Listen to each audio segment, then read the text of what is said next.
I think in the ECAC play, anytime you can pick up 3 points on a weekend, it's a quality weekend. Now, considering the circumstances and the fact that we had a 2-goal lead with a minute and a half to go, you're disappointed it should have been 4, and we know that. But all in all, 3 points, solid. We played well against Cornell. I liked our performance in that game for the most part.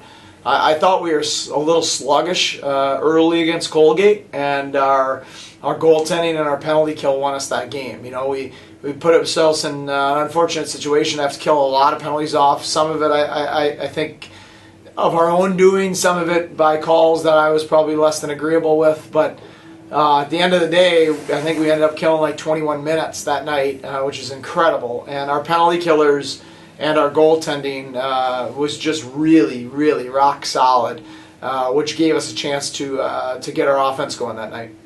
Looking ahead now to this weekend in Union, heading over to Mesa, a rink that Engineers haven't had a lot of success recently, what's kind of the mentality for the team coming in here? No different. Our approach all year is try to be focused on ourselves, try to be focused on the things that we value, on our process. And it's not going to change this week. 85-90% of what we do and what our focus is on RPI and on the things that we're about. And then 10 or 15% adjustments and tweaks and strategy changes are for our opponent. But no different. I think that championship teams prepare that way. I know that. I've seen that. I've lived that before. And I think that our struggles against them in the past sometimes have been related, number one, to them having a great hockey team and being, doing that to most teams in the country the last 3 or 4 years. I think number two, being too caught up in the hype and the emotion of this series. It's an emotionally charged series, and obviously our school and their school have a great rivalry in all sports, and it's a privilege to be part of that. You need to play with emotion and passion in a series like this, but you can't play emotional. And I think we've struggled with that in the past, and we've gotten a lot better in the second half of last year and so far this year at balancing that. And I expect we'll do better with that on Friday and Saturday night.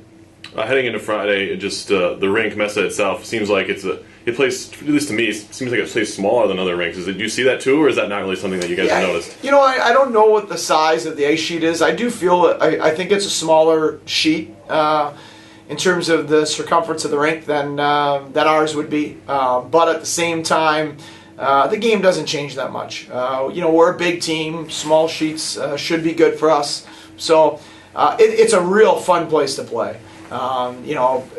As a visiting team, anytime you go into an atmosphere where it's packed and it's loud and there's good energy, that's what college sports is all about. And it can be trying at times because it's their crowd, obviously, but it is what it's all about. And I think that, both these programs, it's a real privilege to get to play in this rivalry and get to play in front of a sold-out, crowd of 2,200 in their building and probably be 4,500 in our building and electric. And it's real exciting, and they present different challenges, but our focus is going to be on what the Engineers do.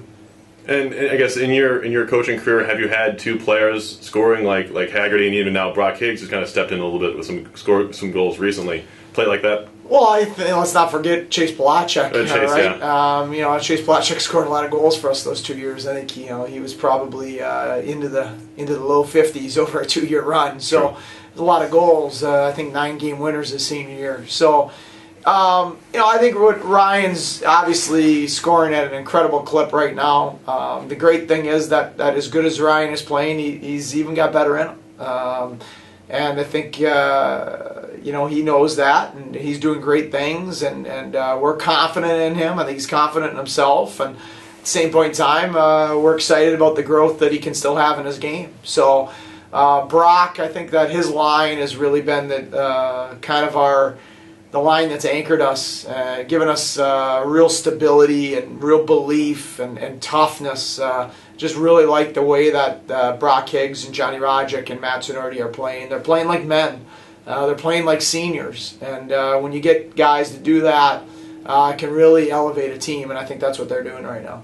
And lastly, Seth, I wanted to ask you about, Balin left Lost Balen last year. How do you think Parker Reno stepped in? I know there's a little bit of a spotlight on him. He's the only freshman defenseman. How has he kind of evolved early in that season? Well, I think Parker's done a real nice job, and I think the thing is he didn't replace Nick Balen. Right. He just came in to be Parker Reno. And I think he's played really well. He's a dramatic plus in terms of NHL plus minus. So he's been out there for a lot more goals for than goals against. And I think as a defenseman, that's a real key statistic. He's moved the puck well. He's defended hard. He's done a good job as a young 18-year-old freshman defenseman. But again, I think as I said earlier, and we said this to Parker, he's not replacing Nick Balen. He's coming in to be Parker Reno and to do the things that make him a good hockey player. Nobody replaces Nick Balen, just like nobody can replace Chase Palachuk. And you don't replace seniors. You graduate seniors, and hopefully they meant a lot to your program. And then you bring in freshmen that do their own things. And so, I like the way Parker's playing. I think that his relationship with Luke Karate and their partnership has been beneficial for him. I think Luke's given him a real veteran presence.